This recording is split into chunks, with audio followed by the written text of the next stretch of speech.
Bismillahirrahmanirrahim. This is Amna. Students, today we will discuss very important lecture. آج کا lecture بہت زیادہ important ہے. اس کا ایک ایک ورڈ بہت امپورٹنٹ ہے. انفیکٹ آئی کوڈ سے کہ میں سیریا وار پر 5 سے 6 ویڈیوز اپلوڈ کروں گی اور وہ آپ نے ساری ویڈیوز اسی سیکوینس سے دیکھنی ہے. Then you will get idea کہ یہ جو اتنی کھچڑی مچی ہوئی ہے، یہ جو ہر ملک امریکہ، سعودی عرب، ٹرکی، ایران، رشیا، یہ حزب اللہ، ایون کہ یہ سب کیا کر رہے ہیں سیریا میں، ان کا کیا کیا کنسرن ہے، کیا کیا انٹرسٹ ہے، آپس میں کیا لنکس ہیں، اور اس کے علاوہ وہاں پہ جو ڈفرینٹ فورسز ہیں، جو فائٹر فورسز ہیں، وہ سب کیا ہیں، وہ میں آپ کو آہستہ آہستہ بتاتی جاؤں گی. لیکن اس سے پہلے اس ٹائم دنیا کی سب سے کمپلیکس سول وار سیریا میں سٹارٹ ہو چکی ہے. سیریا میں سول وار سٹارٹ ہونے کی ایک بڑی وجہ یہ بھی ہے کہ یہ ایک بہت بڑی گیم کھیلی جا رہی ہے اسرائیل کی طرف سے اور امریکہ کی طرف سے، ٹھیک ہے. اور انتہائی افسوس کے ساتھ مجھے کہنا پڑ رہا ہے کہ ہمارا مسلمان ملک ٹرکی بھی اس میں پورا شامل ہے، ٹھیک ہے. مطلب کہ ابھی اسرائیل، امریکہ اور ٹرکی، ان تینوں کے جو انٹرسٹ ہیں وہ سیم ہو چکی ہیں. کیسے، وہ میں آپ کو بعد میں بتاؤں گی. لیکن ابھی جو کنٹمپریری سچویشن ہے وہ میں آپ کو بتاتی ہوں. جیسے کہ آپ کو پتہ ہے کہ بشار الاسد جو وہاں کے صدر تھے سیریا کے، مطلب کہ شام کے، ان کی حکومت ختم ہو چکی ہے.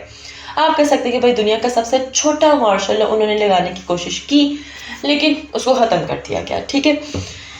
اچھا، شروع سے بتاتی ہوں کہ جنگ کا آغاز 2024 میں کب سے ہوتا ہے. پچھلے مہینے 27 تاریخ کو، مطلب کہ 27 نومبر 2024 ایک بار پھر سیریا کے کون سے شہر میں، حلب کا جو شہر ہے، جو کہ تاریخی شہر ہے، ٹھیک ہے، وہاں پر 2 خودکش دھماکے جو سے ہیں وہ ہوتے ہیں اور پورا شہر گونج اٹھتا ہے، ٹھیک ہے. حلب بیسیکلی تاریخ میں حلب کو مطلب حلب جو شہر ہے شام کا، اس کو کنٹری کا لارجسٹ اور ریچسٹ سٹی جو سا کنسیڈر کیا جاتا تھا، ٹھیک ہے. لیکن پھر سے وہاں پر کیا جی جنگ کا آغاز ہو چکا ہے. 2 خودکش دھماکے ہوتے ہیں اور یہ دھماکے کون کرواتا ہے؟ بیسیکلی یہ دھماکے جو شام کا ہمسایہ ملک ہے ٹرکی، ٹھیک ہے، اور ان کے ساتھ ملی ہوئی ہے جی یوکرین کی ملٹری فورسز، ٹھیک ہے. میرے لفظ جو سے بہت امپورٹنٹ ہیں. ٹرکی مسلمان ممالک ہے، ٹھیک ہے، لیکن یوکرین مسلمان نہیں ہے، مسلم ممالک نہیں ہے. لیکن یوکرین کی ملٹری ایڈ بھی ان جو آپ کہہ سکتے ہو کہ جو باغی گروپ ہے، جو فائٹر گروپ ہے، جو ریبیلس گروپ ہے، ان کو حاصل ہے. کس کی مدد حاصل ہے، کس کی ایڈ حاصل ہے؟ ٹرکی کی، ٹھیک ہے. اور دوسرے نمبر پر یوکرین کی ملٹری ایڈ ان کو حاصل ہے. اب جس گروپ نے اٹیک کیا ہے اس کا نام کیا ہے؟ اس کا نام ہے حیات التحریر الشام، ٹھیک ہے، حیات التحریر الشام. انہوں نے، اس گروپ نے بیسیکلی اٹیک کیا، اور یہ گروپ کوئی باہر سے نہیں آیا، شام میں ہی یہ گروپ جون سا ہے وہ رہ رہا تھا. آپ کے سامنے میں ایک میپ یہاں پہ لگا دوں گی اسکرین پہ، ٹھیک ہے. وہاں پر ایک چھوٹا سا شہر ہے ادلیب، ٹھیک ہے. وہاں پر بیسیکلی حیات التحریر الشام یہ جو گروپ ہے یہ وہاں پر رہتا تھا، اور وہاں سے انہوں نے آگے مزید اٹیکس کیے. اٹیکس انہوں نے کیے کہاں پر ہیں؟ بیسیکلی یہ حملے ان چوکیوں پر کیے گئے جو ادلیب سے الیپو جاتے ہوئے راستے میں قائم تھیں. اور یہ چوکیاں مطلب کافی عرصے سے جنگ، ظاہری بات ہے اتنے سالوں سے ایسا کوئی بھی سین نہیں ہوا تھا، اس طرح کی جنگ نہیں جاری ہوئی تھی. تو یہ جو چوکیاں تھیں بہت کمزور ہو چکی تھی، اور یہاں پر جو بھی رشین فورسز تھیں، آپ کہہ سکتے ہو کہ سیریا کی جو فورس تھی وہ مطلب آپ کہہ سکتے ہو کہ تیاری، ایک سرپرائز اٹیک تھا ان کے لیے، ٹھیک ہے. تو ان کی اس طرح کی تیاری نہیں تھی. تو انسٹنٹلی کیا ہوا کہ جیسے ہی اٹیک ہوا ہے تو بہت سی جو سیریا کی فوج کے جو لوگ ہیں وہ مارے گئے ہیں، کچھ بھاگ گئے وہاں سے، ٹھیک ہے. تو ایک سرپرائز اٹیک انہوں نے کیا تھا، ٹھیک ہے، کیونکہ ان کو پتا تھا کہ بھائی کافی عرصہ گزر چکے ہیں، ہم لوگ فل ریڈی ہو چکے ہیں اٹیک کرنے کے لیے، ٹھیک ہے. اور یہ چوکیاں جو سے یہ بہت کمزور ہو چکی ہیں. اب سوال یہ پیدا ہوتا ہے کہ بھائی انہوں نے ان چوکیوں پر ہی کیوں اٹیک کیا؟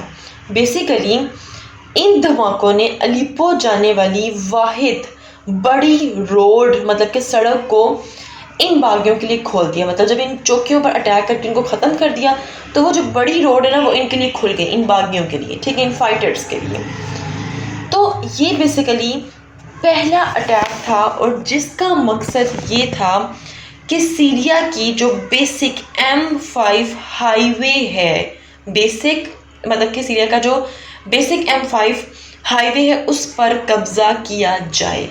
یہ ہائی وے اتنا امپورٹنٹ تھا کہ اس پہ قبضہ کرنا ضروری تھا ان فائٹرز کے لیے. یس دیکھیں بیسیکلی یہ ہائی وے الیپو سے ہوتی ہوئی حاما, ہومس اور پھر دمشق جو کیپٹل ہے شام کا, اس کی طرف جاتا ہے یہ ہائی وے, ٹھیک ہے. اگر آپ ہائی وے پہ کنٹرول کر لو گے, ٹھیک ہے, وہ بھی اتنے بڑے ہائی وے پر, تو ڈیفینیٹلی اس کے ارد گرد جتنے علاقے ہوں گے وہ سب کے سب آپ کے کنٹرول پر آ جائیں گے. اور یہی دیٹس وائی ایک وہی بنیادی روڈ ہے جو شام کے بڑے بڑے شہروں کو ملاتی ہوئی دمشق تک جاتی ہے اور اس کے علاوہ ان کے جو پاور سینٹر ہے وہاں تک آتی ہے.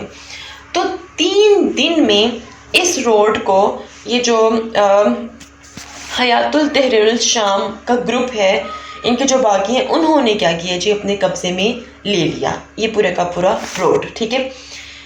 اس پورے کے پورے ہائی وے کو اپنے کنٹرول میں لینے کے بعد جتنے بھی اس ہائی وے کے ارد گرد کوئی 200 کے قریب ٹاؤنز تھے, آبادیاں تھیں, وہ سب کے سب انہوں نے اپنے قبضے میں لے لیں, ٹھیک ہے. یعنی ان 3 دنوں میں صرف اور صرف 3 دنوں میں الیپو یعنی کہ حلب کے شہر کی جو پاور سینٹرز ہیں, ایون کہ قلعہ حلب جونس ہے, اس پر بھی ان فورسز نے اپنی موجودگی ظاہر کر دی ہے. تصویریں وغیرہ نے کھینچ کے سینڈ کی کہ بھائی دیکھ لو ہم قلعہ حلب پر قابض ہو چکے ہیں, ٹھیک ہے. اچھا آپ کو میں یہ بھی بتا دوں کہ یہ جو گروپ ہے ان کے ساتھ ساتھ جو چھوٹے موٹے جو دوسرے فائٹر گروپس ہیں وہ بھی مل گئے ہیں, ٹھیک ہے, انہوں نے سب نے مل کے اٹیکس کیے, ٹھیک. تو ان 3 دنوں میں یہ کیسے ہو سکتا ہے کہ اتنی آسانی سے انہوں نے بہت کم ریزسٹنس کو فیس کرتے ہوئے بہت زیادہ ایریا کو کور کر لیا, کیونکہ یہ اچانک اٹیک تھا, ٹھیک ہے, اور تقریباً 8 سال بعد اٹیک ہوا تھا, اس لیے سیرین فورسز بالکل بھی ریڈی نہیں تھیں, ٹھیک ہے. اب یہ سیرین فورس کس کی ہے, شام کی. کون سی پہ دیکھیں, ایکچولی میں شام کے جو صدر تھے جو کہ کل رات ان کو ہٹا دیا گیا ہے اس پہ بھی ہم بات کریں گے, لیکن ابھی اس ویڈیو میں نہیں کریں گے. دیکھیں یہ بشار الاسد کی جو فورس ہے ان کو شامی فورسز بھی کہتے ہیں, ٹھیک ہے, آپ ان کو سیرین عرب فورسز بھی کہہ سکتے ہیں, ٹھیک ہے.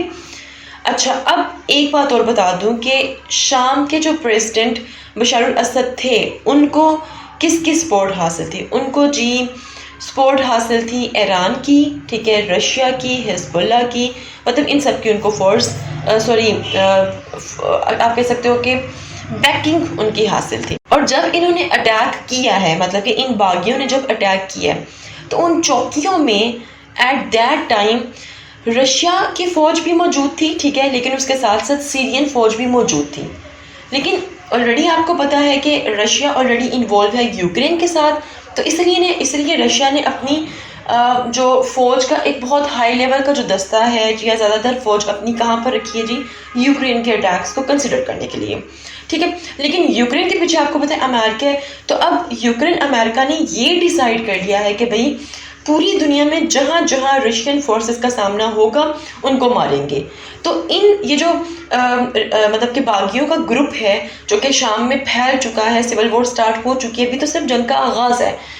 اس کے پیچھے کون ہے, اس کے پیچھے ڈیفینیٹلی امریکہ تو ہے, لیکن یوکرین بھی اس کے پیچھے کھڑا, کیونکہ ان کو ٹریننگ کس نے دی ہے, یوکرین نے دی ہے. کیسے ٹریننگ دی ہے وہ بھی میں آپ کو ابھی بتاتی ہوں.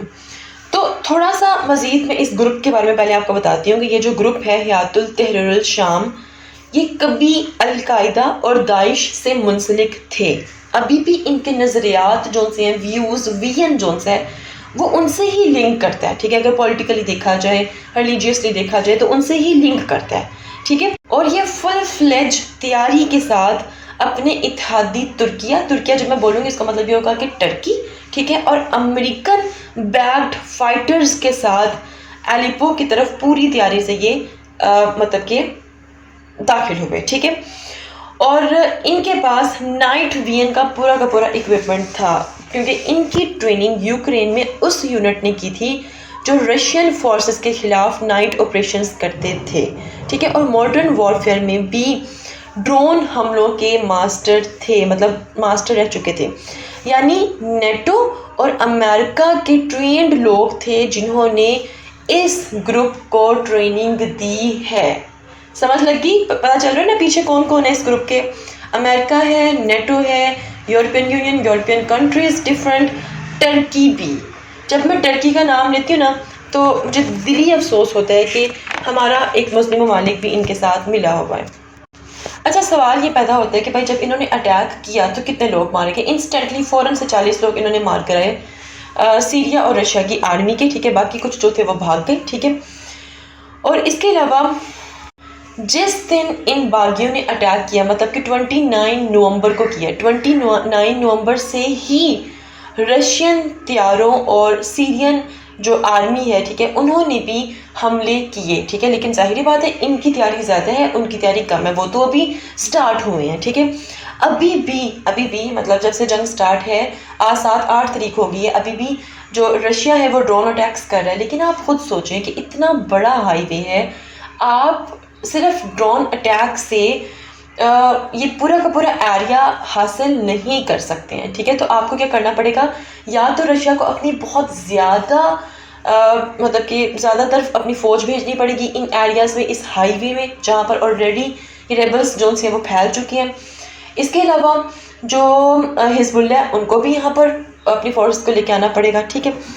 تو ایران کو بھی اس میں شامل ہونا پڑے گا، تب ہی آپ ان سے مطلب آپ کو آمنے سامنے آ کے اب لڑنا پڑے گا، صرف ڈرون اٹیکس نہیں ہوں گے، ٹھیک ہے. اس کے علاوہ آپ کو یہ بھی بتاتی جاؤں کہ جو اسرائیل ہے وہ بھی گولان ہائٹس پر مسلسل اٹیکس کرتا جا رہا ہے. جب سے یہ جو فائٹر گروپس ہیں انہوں نے اٹیک کیا، تب سے وہ بھی اٹیکس کرتا جا رہا ہے، ٹھیک ہے.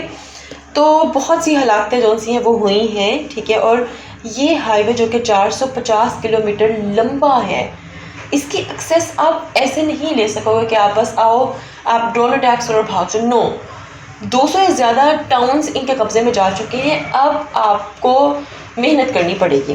اچھا، یہ تو میں نے آپ کو بتا دی ہے بات ہائی وے کی. اب دوسرا جو اہم مقام یا جو جگہ آپ کہہ سکتے ہو جو کہ امپورٹنٹ ہے الیپو میں، وہ ہے جی الیپو کا انٹرنیشنل ایئرپورٹ، ٹھیک ہے. جو کہ یہ جو گروپ ہے اس نے اس پر قبضہ نہیں کیا، ٹھیک ہے. جب دیکھیں آپ کو پتہ نا آلریڈی یہ سیریا میں اور بھی بہت سے فائٹر گروپس ہیں، ٹھیک ہے، آرگنائزیشنز ہیں، انہوں نے اپنی اپنی تنظیمیں بنائی ہوئی ہیں. تو جب باقی جو گروپس ہیں انہوں نے دیکھا کہ بھائی یہ والا گروپ اٹھ کر ادلیب سے اس الیپو میں شامل ہو گیا، ٹھیک ہے، تو اس سے کیا ہوا کہ ایک اور نارتھ سے ایک فورس ہے، ٹھیک ہے، جو کہ ترکیہ اور القاعدہ دونوں کی دشمن ہے، اس نے قبضہ کر لیا جا کے انٹرنیشنل ایئرپورٹ آف الیپو پر، ٹھیک ہے. سوال پیدا ہوتا ہے بھائی یہ اب کون سی فورس ہے جو کہ ترکیہ کی بھی دشمن ہے، ٹھیک ہے، اور اس کے علاوہ القاعدہ کی بھی دشمن ہے. اس فورس کا نام ہے سیرین ڈیموکریٹک فورس، SDF، ٹھیک ہے. لیکن کچھ گھنٹوں بعد ہی اس فورس کی سپلائی لائن کاٹ دی گئی، ٹھیک ہے. کس نے کاٹی تھی؟ سیرین نیشنل آرمی نے، جس کو ترکش جو سے ہیں وہ مطلب کہ بیکٹ کر رہے تھے، ٹھیک ہے، مطلب ان کے سپورٹ کے لیے ترکش پیچھے کھڑے ہوئے تھے، ٹھیک ہے. تو جب ان کی سپلائی لائن کٹی ہے تو آٹومیٹیکلی انہوں نے بھی کیا کیا کہ ایئرپورٹ کا جو کنٹرول تھا وہ چھوڑ دیا. تو یہاں تک میں نے آپ کو سارا ابھی تک بتایا کہ بھئی مطلب مزید جو خبریں آ رہی ہیں، نیوز آ رہی ہیں، وہ یہ آ رہی ہے کہ بھئی جو سیریا کا کیپٹل ہے وہاں پر بھی یہ جو فورسز ہیں، جو حیات تحریر الشام جو فورس ہے، جو گروپ ہے، ٹھیک ہے، یہ مطلب کہ ان کے کیپٹل تک بھی پہنچ چکا ہے، ٹھیک ہے. یہاں تک بات ہوگی کلیئر. اب بات کرتے ہیں کہ بھائی ان فورسز کا گول کیا ہے، کیا کہتے ہیں، مطلب مقصد تو ان کا پتہ چلنا کہ ایکچولی میں یہ چاہتے کیا ہیں. اچھا جی، اب ان کا جو نعرہ ہے وہ یہ ہے کہ وہ شام کو بشار الاسد کی ڈکٹیٹرشپ سے آزادی دلوانے کے لیے یہ جنگ کر رہے ہیں، ٹھیک ہے. یہ ان کا نعرہ ہے. مطلب وہ کہتے ہیں کہ بھئی وی آر فریڈم فائٹرز. ہم کون ہیں؟ Freedom fighters. Do you really think کہ جس کے پیچھے امریکہ ہو، اسرائیل ہو، وہ فریڈم فائٹرز ہو سکتے ہیں؟ ٹھیک ہے. ڈو یو ریئلی تھنک اور مطلب ان کو بشار الاسد ہی ڈکٹیٹرشپ میں کیوں لگ رہا ہے؟ ان کو خود ایسا نہیں لگ رہا کہ ہماری بیکنگ کون کر رہے ہیں؟ ٹھیک ہے، ایک بات یہ ہوگی. دوسرا میں آپ کو آلریڈی بتا چکی ہوں کہ بھائی یہ وہ تنظیم ہے، یہ وہ گروپ ہے جس کے پیچھے کون ہے؟ امریکہ، سعودی عرب بھی ہے. میں ایک ویڈیو میں آپ کو بتاؤں گی کہ سعودی عرب کیوں اس میں گھسا ہوا ہے. اس کے علاوہ ٹرکی، اسرائیل، یورپین پاورز، یہ سب کے سب ان کو سپورٹ کر رہی ہیں. ٹھیک ہے. اب یہ جو فائٹرز ہیں نا، یہ کہتے ہیں کہ بھائی شام میں سخت گیر مذہبی حکومت قائم کرنے کے لیے ضروری تھا کہ ہم بشر الاسد کی حکومت کو گرائیں. ٹھیک ہے. مطلب کہتے ہیں کہ بھائی ہم لوگ کٹر مذہبی ہیں تو ہم نے مذہب کو مطلب کے لے کر آنا ہے. ٹھیک ہے. لیکن ان کے جو نظریات ہیں وہ داعش اور القاعدہ کے قریب ہیں. اب سوال یہ پیدا ہوتا ہے کہ ابھی ہی کیوں یہ سب کچھ ہوا؟ ابھی تو آلریڈی غزہ وار، لبنان وار، یمن وار، یہ ساری وارز، ایران وار، تو اب سیریا ہی کیوں؟ سوال پیدا ہوتا ہے نا. تو اس کا جواب میں دوں گی نیکسٹ لیکچر میں انشاءاللہ. ملتے ہیں نیکسٹ ہاٹ ایشو کے ساتھ. انٹل دین مجھے اپنی دعا میں یاد رکھیے گا. اسٹے ٹیون اینڈ اللہ حافظ.